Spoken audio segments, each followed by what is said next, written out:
na kinywa chake. Nataka niseme ya kwamba ninazungumza hivi wakati kuna jamii mingi ziko katika laana ya maneno ambayo yalinenwa na watu. Ya kwamba kuna maneno ambayo yalitamkwa na watu. Wengine ni maneno ambayo yalitamkwa na wazazi wetu.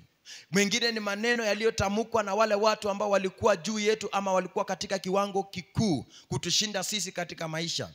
Na nataka niseme ya kwamba wakati maneno ya ulimi haitumiwi kwa njia ambayo inapasa, inaweza kusababisha uchungu, inaweza kusababisha hali ya udhaifu katika maisha ya mtu. Bwana Yesu asifiwe. Na nataka niseme ya kwamba kuna kitabu ambayo nimekuwa nikikisoma. Kuna watu wengi ambao wanaweza kuwa wameokoka, lakini bado wamenaswa na maneno ya ulimi, ama hawajaweza kuweza kulinda ama kuchunga jinsi wanavyonena ama jinsi wanavyoongea kutumia ulimi yao. Bwana Yesu asifiwe. Watu husema ya kwamba tutawajua kwa matendo, lakini nataka niongezee hii niseme ya kwamba pia tunaweza kukujua ya kwamba kama we ni mwokovu kupitia kwa maneno ambao unanena kwa kinywa chako. Haleluya. Tunaweza kujua ya kwamba is this person saved? Je, mtu huyo ameokoka? Tutaweza kupata hilo jawabu wakati tunaposikia jinsi anavyonena ama jinsi anavyoongea na watu wengine. Mungu amenisaidia, nimeweza kufanya kazi na watu mahali kuna watu wengi. Na wakati mwingine nilikuwa nasikia mwingine anasema ya kwamba kuna mama mimi huko alinisumbua na nilikuwa natoka kanisa. Nikamwambia tu ngoja nifike kwa nyumba, nitoe tu ya kanisa, alafu tutakuja tuonane.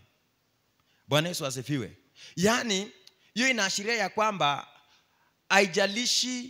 haijalishi unaenda kanisa ama uendi kanisa, wakati mwingine maneno ya ulimi inaweza kutunyima nafasi vya juu hata katika maisha yetu. Maneno ya ulimi inaweza kusababisha watu kutusikiza ama watu kutupuuza. Inaweza kusababisha watu kuweza kutujudge. Maneno ya ulimi inaweza fanya uweze kukua judge. Yaani mtu anakuangalia na anaweza kukuweka katika kiwango fulani kulingana na maneno ambayo unaongea. Nataka niseme wakati nilipoelewa hiyo, nikajifunza kuna hali zingine katika maisha inakubidi uweze kunyamaza. Bwana Yesu asifiwe. Praise God. Kuna hali zingine katika maisha yetu inatubidi tunyamaze. Unafika mahali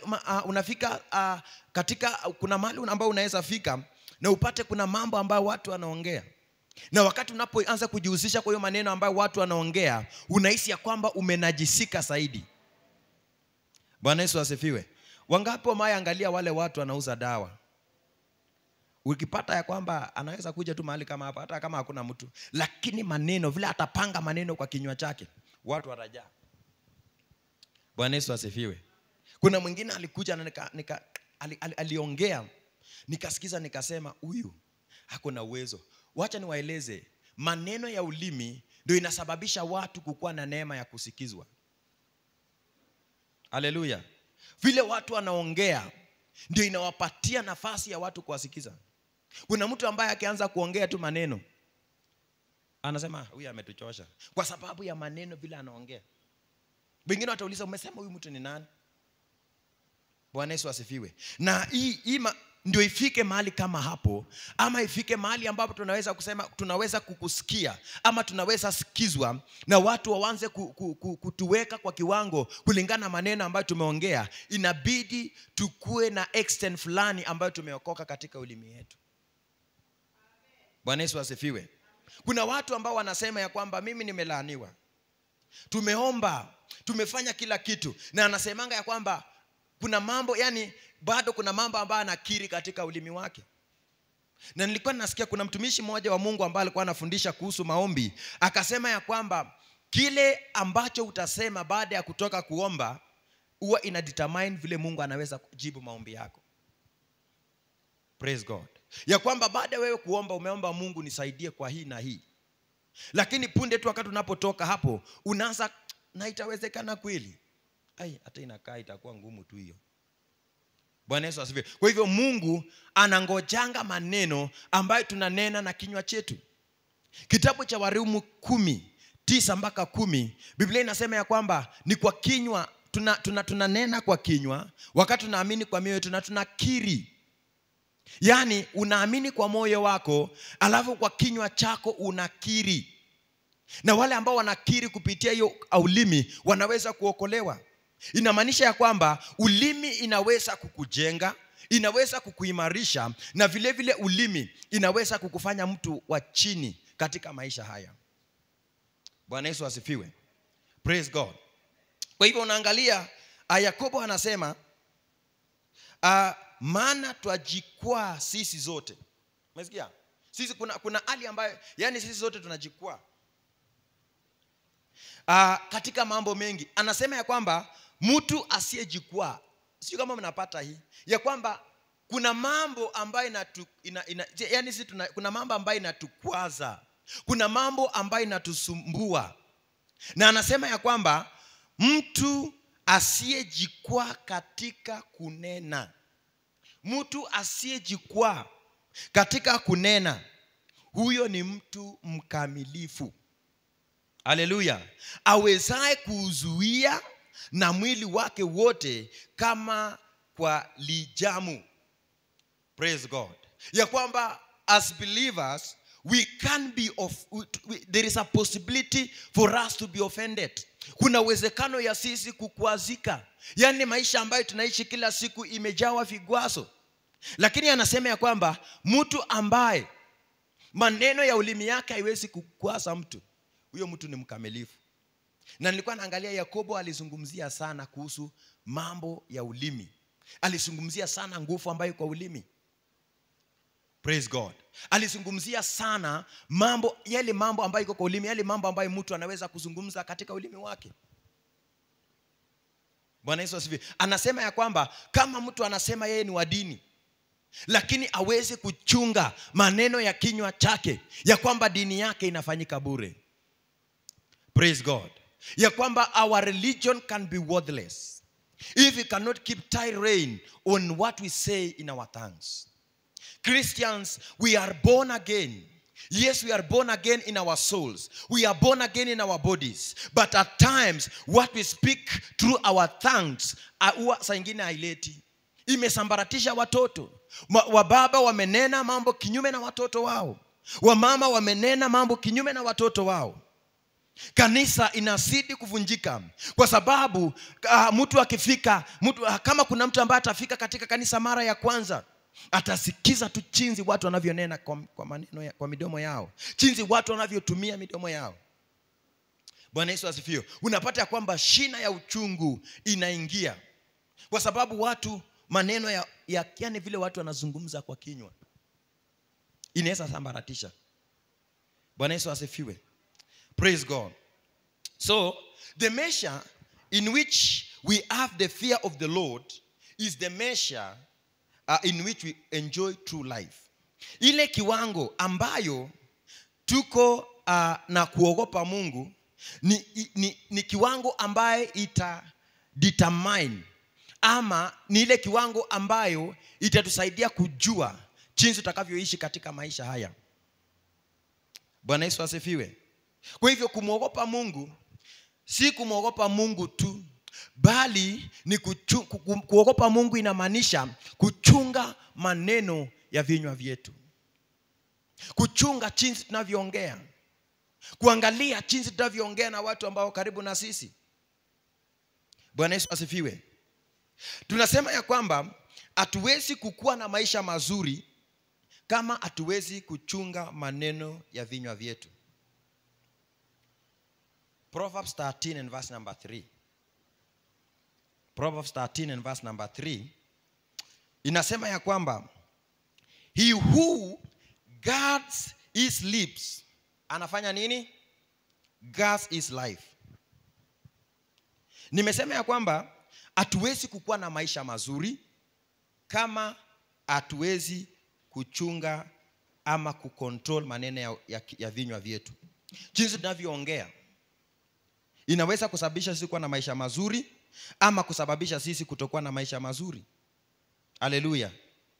Bwana Yesu asifiwe. Sijui unatumianga namna gani ulimi wako. Sijui ni neno gani ambayo umewahi sema na ukaona ya kwamba imezusha mtu, yani imeangusha mtu? Kuna watu hata katika kanisa ambao walikuwa wanafanya shughuli fulani, walikuwa wanatumika kwa kiwango fulani, lakini kwa sababu jinsi walivyogwaswa na maneno, walitoka na wako hapo tena. Na yule ambaye labda amemkwaza anaona tu mambo ni kawaida. Nataka wapendwa tukaweza, ni vizuri kuweza kuelewa ya kwamba ndio Mungu wakati mwingine akubali dini yetu na akubali maisha yetu, ni lazima tuangalie na tutafakari na kujua jinsi tunavyotumia ulimi yetu. Bwana Yesu asifiwe. Yeye alindaye kinywa chake ulinda nafsi yake. Bali afunuaye midomo yake atapata uharibifu. Yani yule ambaye anajua kutumia ulimi, maisha itakuwa sawa kabisa. Lakini yule ambaye anafungua tu mdomo ovyo, wakati mwingine kuna uharibifu. Haleluya. Wakati mwingine kuna uharibifu. Kwa hivyo kama unataka kuchunga nafsi yako, I say if you want to guard your soul, you must guard your lips. Kwa hivyo kama unataka kuchunga nafsi yako, inatubidi ya kwamba ukaweza kuchunga maneno ya kinywa chako. Kwa sababu ni kutoka kwa maneno ya kinywa ambayo chemichemi ya uzima iko. Watu wanalaani na ulimi, na wanasifu Mungu na ulimi yenyewe. Yakobo anasema istahili ikuwe hivyo. Katika Yakobo 3:10 anasema, sijui 11, anasema it should not be so. Haistahili ikuwe hivyo. Haleluya. Kwa hivyo nimesema ya kwamba ninamaanisha ya kwamba if you want to guard your soul, lazima ufanye nini? You guard your lips. Kabla uchunge nafsi yako, anza na kuchunga ulimi yako. Hakikisha kwamba ulimi imeokoka na yeye. Tunaweza wacha kila kitu, tunaweza wacha usherati, tunaweza wacha kila kitu, lakini kuna kitu moja, always kuna kitu moja ambaye inakuwa it is the sin that easily entangles. Bwana Yesu asifiwe. Kuna dhambi ambayo kwa urahisi huwa inatuzunguka, na mara mingi ukuwa maneno ya vinywa vyetu, jinsi tunavyonena. Haleluya. Bwana Yesu asifiwe. Now, if you control the tongue, then you have the protection. But if your tongue gets out of control and you are not master of your words, then the end is ruin. Hallelujah. Ya kwamba kama hauwezi kukua na kuweza kucontrol, kuweza kulinda, kuweza kuchunga maneno ya kinywa chako, inamaanisha ya kwamba wewe unaweza kuwa mtu wa kufanikiwa. Na vile vile wakati kama umeshindwa kuweza kuchunga maneno ya kinywa chako, inamaanisha ya kwamba wewe utakuwa mtu wa kusambaratika. Alafu tunasema watu wametulaani. Wakati mwingine si watu wametulaani, ni sisi, hata sisi wengine ambao tunatumia maneno yetu kulaani wengine. Haleluya. Tunatumianga maneno yetu sisi kulaani wengine. We curse people.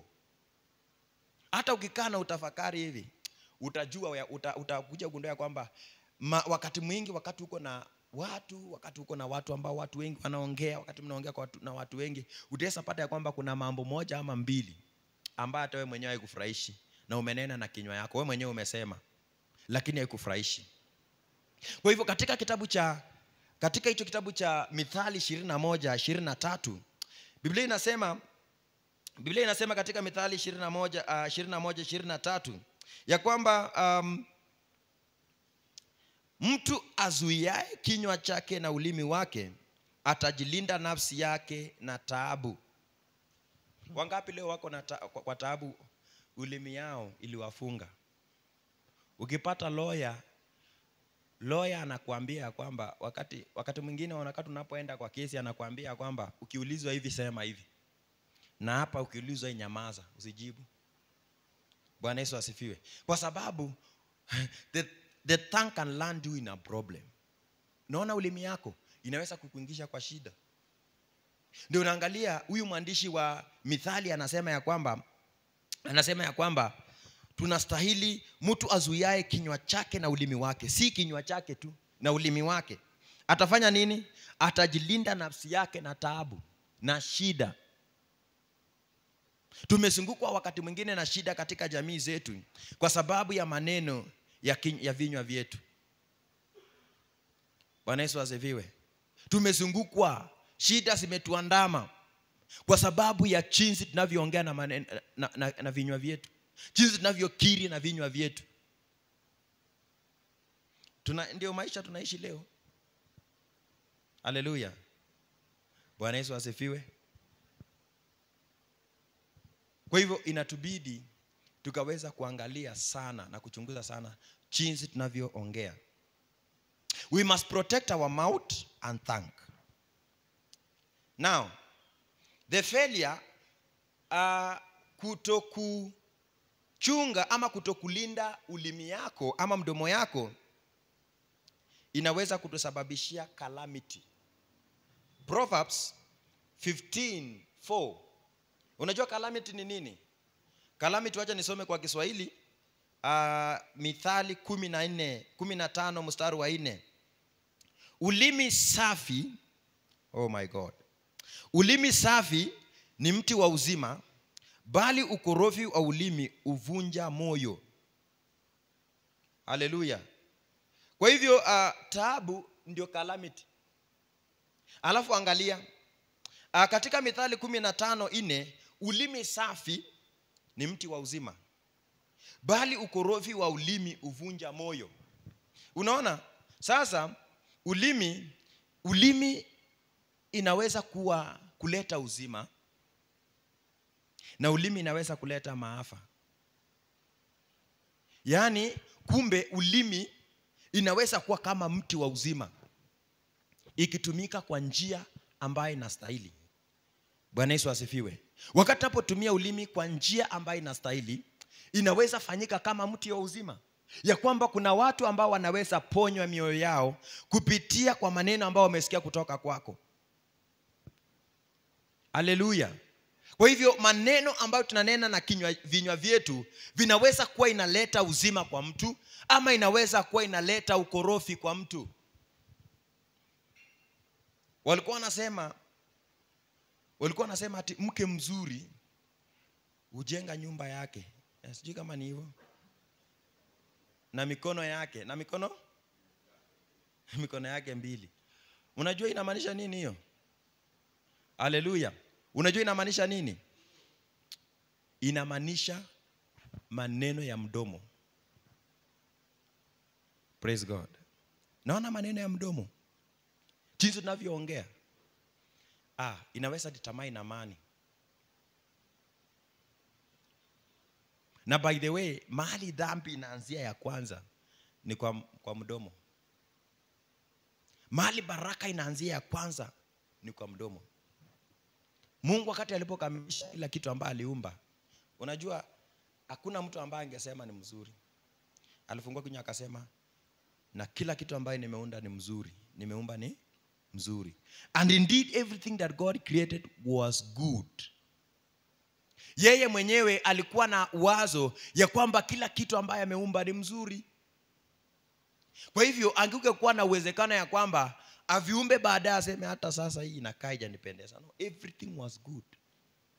Hata vitu ambavyo wewe ukiangalia leo unaona hii si mzuri. But to God, he said everything. He said everything. Indeed everything is good. Alisema kila kitu ni kizuri. Bwana Yesu asifiwe. Now, tunasema ya kwamba the tongue that is gentle bring healing. Yaani ile ulimi ambayo inanena mambo mazuri inaleta uponyaji. Inaleta uponyaji. Kuna mtu ambaye unaweza kutana naye na usikie ya kwamba yani vile ataongea, ndio unaonanga mtu anachukua panga anakata mwingine. Anasema aliniongelesha vibaya. Umesikia hiyo? Mimi aliongelesha vibaya huyo mtu. Mtu anasema huyu anachukua panga anamkata kwa sababu ya ulimi. Lakini naona ile moyo, naona ile ulimi safi ni mtu wa uzima. Inaleta uponyaji. Lakini ulimi ambaye itumike kwa njia mzuri inaleta maafa. Now, the tongue is one area where sin is always manifested in every Christian life. Mahali dhambi inaonekana pa kwanza katika maisha ya Mkristo ni mahali pale pa ulimi. Yaani ulimi ndio mahali pa kwanza ambayo dhambi huwa inaonekana. Kupitia tu ulimi dhambi inaweza dhihirika. Ndio maana tunajiuliza asubuhi ya leo, je, ulimi wangu unahitaji uponyaji? Ulimi wangu unahitaji uponyaji? Bwana Yesu asifiwe. Tunaweza sema wakati mwingine unaweza fikiri mtu wako sawa, lakini kupitia kwa maneno ambayo anasema ndio utajua ya kwamba mtu hayuko sawa. Haleluya. Kwa sababu wakati mwingine uchungu ambayo iko kwa moyo, shida ambayo iko kwa moyo huwa inatoka na kwa mdomo. Bwana Yesu asifiwe. Haleluya. Now, tunasema ya kwamba there are some areas that a sinner may not offend. Kuna hali zingine ama kuna maeneo mengine ambayo mtu kama ni mtenda dhambi haiwezi adhiri sana. Lakini but the tongue is one area in which every sinner offends. Kuna mambo ambayo mtenda dhambi, yani kuna vitu anaweza fanya isiku kama ni dhambi, yani isikuchoshe, lakini naona ulimi. Naona ulimi inaudhi na inahitaji kuponywa. Bwana Yesu asifiwe. Ulimi inahitaji, wapendwa, ulimi inahitaji kuponywa. Our tongues needs healing. Ulimi yetu inahitaji kuponywa. Ndio wakati mwingine tukue na nafasi ya kukiri mambo mazuri juu ya maisha yetu, ya kukiri baraka juu ya maisha yetu. Wakati mwingine sio kupenda kwetu, lakini ni kwa sababu, wakati mwingine ni kwa sababu ya ulimi yetu vile iko. Na kwa sababu sisi wa Kristo wakati mwingine hatujaelewa hivyo, tunapata ya kwamba kuna areas katika maisha yetu kazi yetu ni kuongea vibaya. Tunatumia ulimi yetu kuongea mambo negative. Bwana Yesu asifiwe. Haleluya. Lakini ni mapenzi ya Mungu asubuhi ya leo ya kwamba tukaweza kuponywa katika ulimi zetu, ya kwamba tusitumie ulimi kumsifu Mungu, na baada ya kutumia ulimi kumsifu Mungu tunatumia ulimi hiyo hiyo kuanza kuwalaani wanadamu. Wapendwa, hivyo Mungu hakukusudia ikuwe hivyo. Yesu akasema katika kitabu cha Mathayo 15 na mstari wa 8, akasema watu hawa wananisifu tu na vinywa vyao, lakini mioyo yao iko mbali na mimi. Wakati mwingine wapendwa, maneno ambayo iko katika mioyo yetu ndio tunaweza kunena katika vinywa vyetu.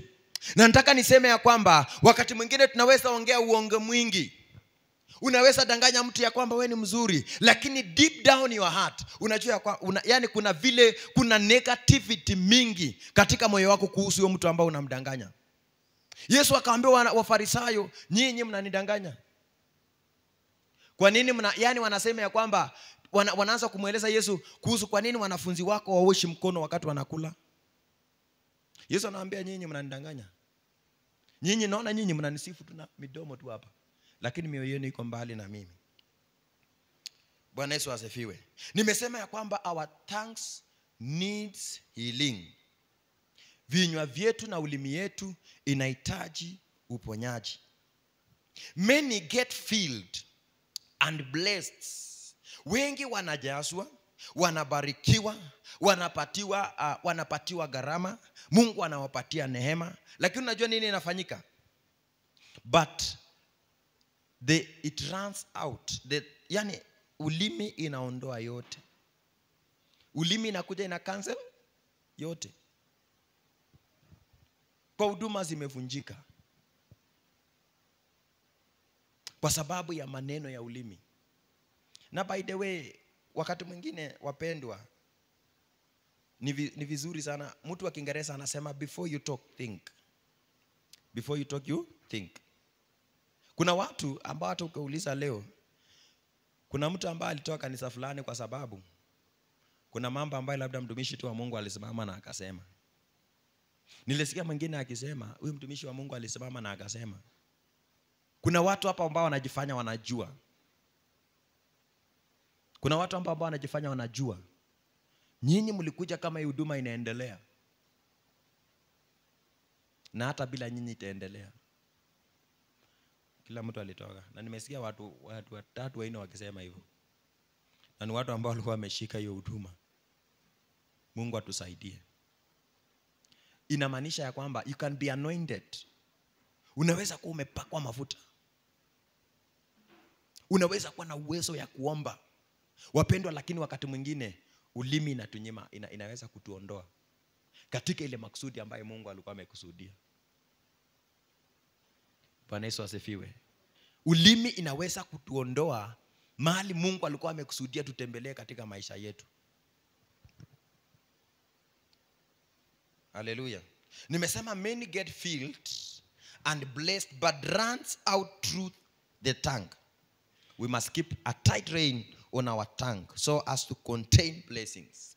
Kwetu sisi kuweza kuweka baraka za Mungu, lazima tuchunge maneno ya ulimi yetu. Lazima tulinde, lazima tuchunge jinsi tunavyoongea na ulimi zetu. Jinsi tunavyoongelesha watu, lazima tuchunge.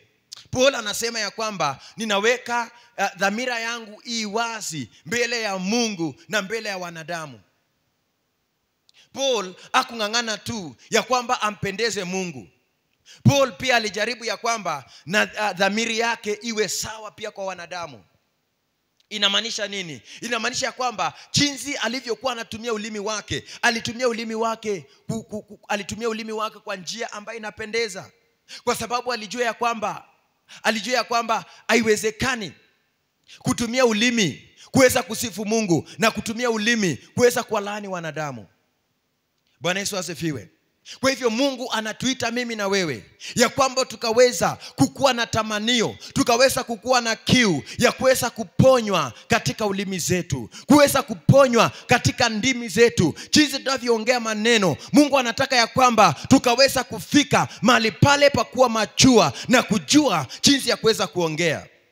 Kuna issues katika maisha yetu ambayo kweli inaweza kuwa inatusumbua. Lakini wapendwa, licha hizo issues na hizo shida mingi ambazo zinatusumbua, inatupasa ya kwamba tukamuombe Mungu akatupatie neema ya kujua ya jinsi ya kuweza kuongea.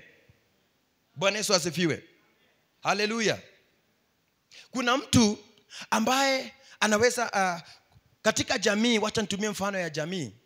Kuna watoto ambao hawawezi hataenda kwa baba yao kwa sababu hawajui kuongea. Bwana Yesu asifiwe. Kwa sababu hawajui kuongea. Lakini kuna mwingine anaenda anaombeanga wale wengine vitu wanataka. Hiyo ni mambo ambayo kwa jamii. Bwana Yesu asifiwe. Praise God. Kwa hivyo katika kitabu cha Zaburi 18 mstari wa 21, Biblia inasema ya kwamba the tongue has the power of life and death, and those who do what? Love it will eat fruits. Kwa hivyo katika ulimi kuna nguvu ya nini? Ya mauti na uzima. Alafu anasema ya kwamba na wale waipendao watakula matunda yake. Unaweza kula matunda aina ngapi hapo? 2. Unaweza kula matunda ya mauti ama ya uzima. Wale ambao wanapenda, wewe unapenda gani? Unapenda gani? Bwana Yesu asifiwe. Haleluya. Kwa hivyo nilikuwa ninazidi kuangalia na kuzidi kufafanua zaidi kuangalia hii kuhusu hii tongue. Umesikia watu wanaongea kwa tongue, si ndio? Umesikia? Watu wanaongea kwa tongue. Na kuna wale watu hata hawataki kusikia, hawataki mambo ya kusema mtu anaongea kwa tongues. Nikwambie ni nini hizo? Bwana Yesu asifiwe. Mimi nimesoma Bible school ya Friends Quakers. Hii mambo kama hiyo haiko. Biblia wanasema ya kwamba Biblia inasema wakati Yesu alipokuja, unakumbuka wakati alikuja moto nini nini kama ya moto ikashukia, wanafunzi wakanena kwa lugha tofauti tofauti. Wanasema ya kwamba iliishia hapo, na sisi tuko na kitu ambayo inaitwa inner light, yani ile mwangaza ya ndani. Tunajua ya kwamba Yesu alitujaza na Roho Mtakatifu. Once you are saved, you are filled with Holy Spirit. Hallelujah. Bwana Yesu asifiwe. Kwa hivyo nataka tujue ya kwamba inatupasa tutumie ulimi kwa njia ambayo inafaa. Wacha nimalizie ambayo nilikuwa nimeanzisha nikisema ya kwamba wakati mwingine watu watu waongee na thanks. Kwa sababu unajua kwa nini? Kwa sababu vitina mingi, saa nyingine mambo mingi ya uongo. So mpaka watu wana despise thanks. Mtu anaongea in thanks kidogo amekon mtu huko, amemchukulia pesa, maneno matamu ya kinywa. Nilikuwa na ndugu, mimi nasemanga hiyo mara mingi nikisimama hapa. Niko na brother ambaye ni pastor, but wakati napozungumza hivi yesi pastor bado, na mambo zaidi ya mambo ambayo iliweza kumgharimu ni maneno, jinsi angetumia ulimi wake. Angefika angesema hamuna nini, anasema hatuna sukari, anasema wapi ndio anuanga sukari. Akiuliza hivyo unafikiria yako nape, lakini ataenda na atakuja naye. Duka zote ambazo zilikuwa karibu na nyumbani deni. Bwana Yesu asifiwe. Na kwa sababu hiyo watu wengi wasema si mtu anasemanga ni pastor, kwa nini anafanya hivyo leo hii? Wapendwa, sio pastor ako kwa town. Bwana Yesu asifiwe. Nasema kwa sababu ni ndugu yangu. Angekuwa ndugu yangu singesema. Na najua ya kwamba kuna siku Mungu atakuja kumkomboa. Kuna siku Mungu atakuja kumrudisha kwa ile mwito wa kwanza ambao alikuwa amepokea. Kwa hivyo ninapozungumza kuhusu mambo ya ulimi, nataka tujue ya kwamba ulimi, the tongue is very costly. Naona ulimi, it is very costly. It is very, very costly. Bwana Yesu asifiwe. Whenever we use our tongues, we can be sure we will eat the fruit. Kwa hivyo wakati tunapotumia ulimi, natakana tujue kabisa ya kwamba tutakula matunda yale maneno ambayo tumesema. Petro wa kwanza 3 mstari wa 10. Petro wa kwanza 3 mstari wa 10. Katika jina la Yesu napomalizia. Petro 3 mstari wa 10. Petro wa kwanza 3 mstari wa 10. Katika jina la Yesu. Petro anasema nini kuhusu ulimi? Peter anasema nini kuhusu ulimi? Nimesema 1 Petro 3 and verse number 10. Biblia inasema ya kwamba kwa maana atakaye kupenda maisha, hii ni agano jipya. Anasema kwa maana atakaye kupenda maisha na kuona siku njema, afanye nini? Auzuie ulimi wake usinene mabaya, na midomo yake isinene ila. Haleluya. Kwa hivyo yule ambaye anataka kuona siku ambaye ni mzuri, kuna watu wengine wanasemanga there are always bad days in office. Yani kuna siku hazifanani. Watu wanasemanga siku hazifananangi. Wapendwa, siku hazifananangi kulingana na maneno ambayo tunanena na vinywa vyetu. Jinsi unavyonena na kinywa chako ndio itadetermine hiyo siku itakuwa mzuri ama hiyo siku itakuwa mbaya. Ndio unaangalia mtu wa Saburi anasema ya kwamba wanangu njooni niwafundishe hofu ya Mungu. Anauliza ni nani ambaye anataka siku mingi ya kujifurahisha kwa hii dunia? Anasema ya kwanza achunge ulimi yake. Kumbe nataka niseme ya kwamba kumbe kuna siku ambazo zimepunguzwa. Kumbe wakati tunapotumia ulimi yetu kwa njia ambayo haifai, siku zetu zinazidi kupungua. Kwa sababu yule mtu ambaye anachunga na kutumia ulimi wake vizuri, ako na uwezo na ako na nafasi ya kuishi siku mingi na siku njema na siku mzuri katika maisha na katika dunia hii. Bwana Yesu asifiwe.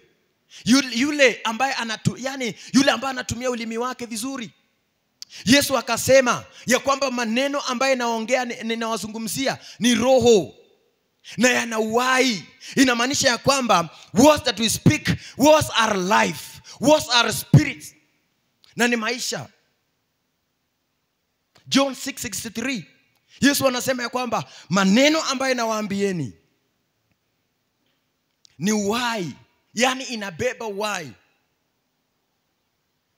Kwa hivyo wakati tunapokosa kuchunga, na wakati hapo tutakosa kutambua ya kwamba ulimi zetu inahitaji uponyaji, ndio tunazidi kupoteza na kukuwa na siku chache ya shida katika dunia, kwa sababu hatujatumia ulimi kwa njia ambayo inafurahisha Mungu.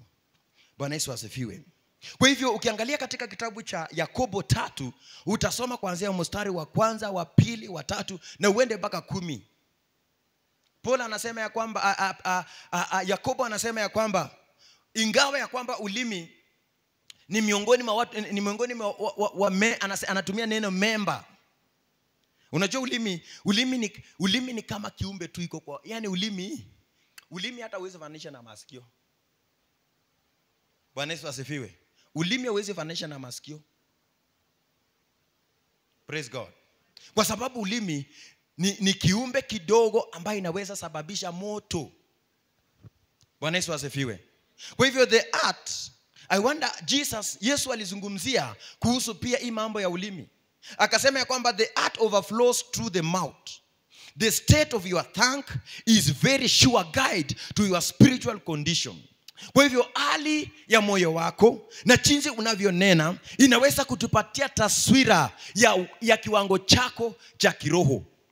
Uko namna gani kiroho? Tutasikia kwa maneno ya kinywa chako.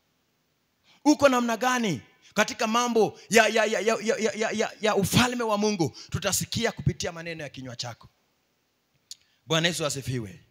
Kwa hivyo tujue ya kwamba kulingana na Mathayo 12 na mstari wa 33 mpaka 37, tujue ya kwamba kuna muunganiko wa moyo na mdomo.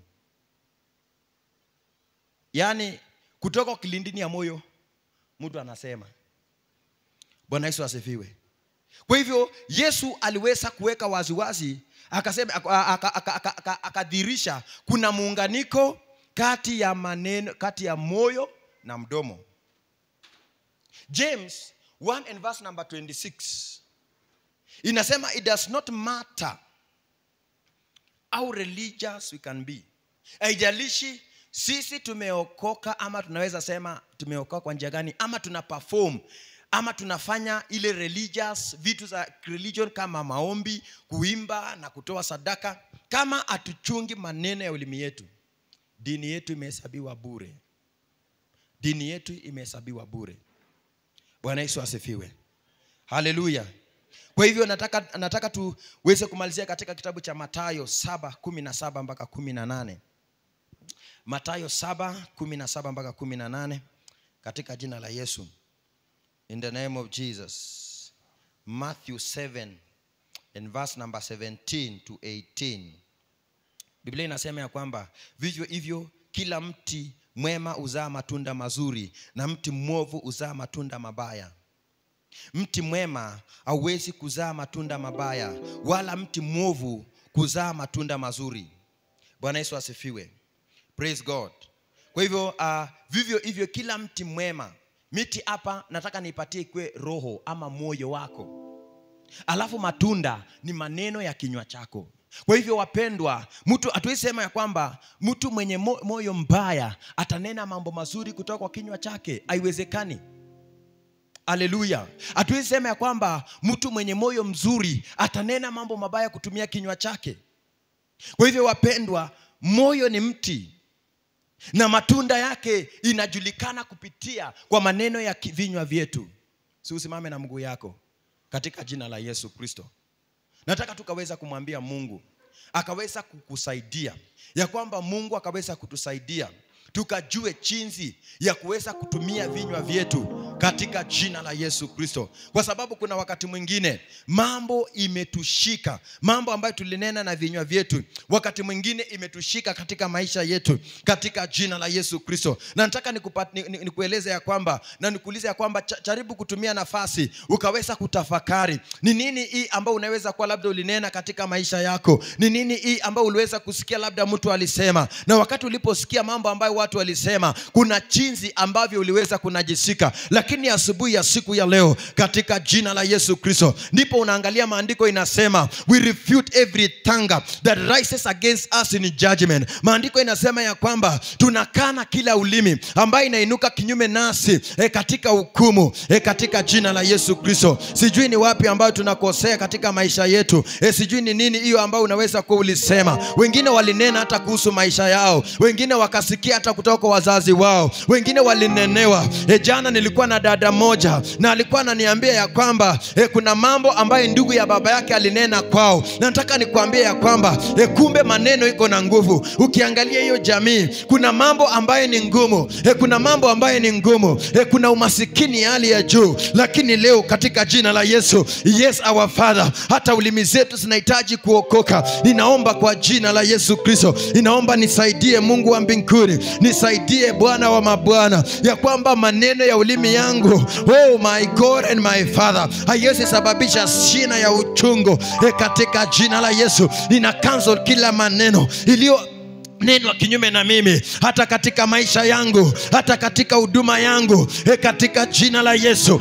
Kila maneno iliyonenwa kinyume na maisha yangu, kinyume na watoto wangu, kinyume na jamii zetu, inazikana kwa jina la Yesu, inazikana kwa jina la Yesu. I refute every tongue that rises against us in judgment, in the name of Jesus Christ, in the name of Jesus Christ, in the name of Jesus Christ. Oh, I will use my tongue to praise the Lord in the name of Jesus Christ. I will use my tongue to declare the goodness of the Lord. I will use my tongue to declare blessings upon generation. Generation and generation will walk upon the blessings of the Lord in the mighty name of Jesus Christ. In the mighty name of Jesus Christ. For it is written in the word that the blessings of the Lord added no sorrow. And now today, in the name of Jesus Christ, under the power of the Holy Spirit, I refute every word of the tongue that was confessed against us. In the name of Jesus, in the name of Jesus, in the name of Jesus, in the name of Jesus. In the name of Jesus, kila maneno ya kinywa ambayo ilinenwa kinyume na kazi zetu, ambayo ilinenwa kinyume na biashara zetu, ambayo ilinenwa kinyume na ndoa zetu, ninazivuta, ninaziondoa. Colossians 2 and verses number 14, having cancelled every written code that was against us, having hung it on the cross in the name of Jesus Christ. Oh, thank you, Holy Spirit of God. In the mighty name of Jesus Christ, in the name of Jesus Christ, he cancelled every written code. Kila maandishi ambayo ilikuwa imeandikwa kinyume nasi, alizishinda alipogongomelewa msalabani. Huyu Yesu akabeba laana zetu, akabeba mizigo zetu. In the name of Jesus Christ, we are not operating under curses. We are not operating any longer under curses of the world, under curses of the world. In the name of Jesus Christ, katika jina la Yesu, we are blessed here, we are blessed in the land, we are blessed in the city, we are blessed in the villages, we are blessed in our families. In the mighty name of Jesus, in the mighty name of Jesus, in the mighty name of Jesus, in the mighty name of Jesus, in the mighty name of Jesus, in the mighty name of Jesus. Oh yes, my Father, yes, my King and my Lord. Rapu sakayanto eshata mazika yantai. In the name of Jesus Christ, thank you, Holy Spirit of God. Oh Jesus, reign, my Father, reign, my Lord. In the mighty name of Jesus. Take over, Jesus. Take over, Jesus. Take over, Jesus. Take over, Jesus. In the mighty name of Jesus. Continue to pray. In the name of Jesus Christ.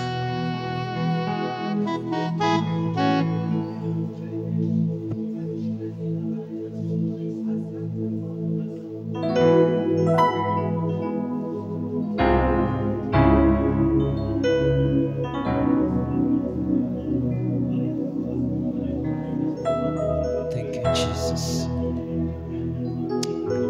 us, oh God, help us.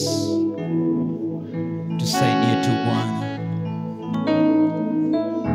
Maneno ya kinywa chetu Bwana yatawaliwe na wewe. Maneno ya kinywa chetu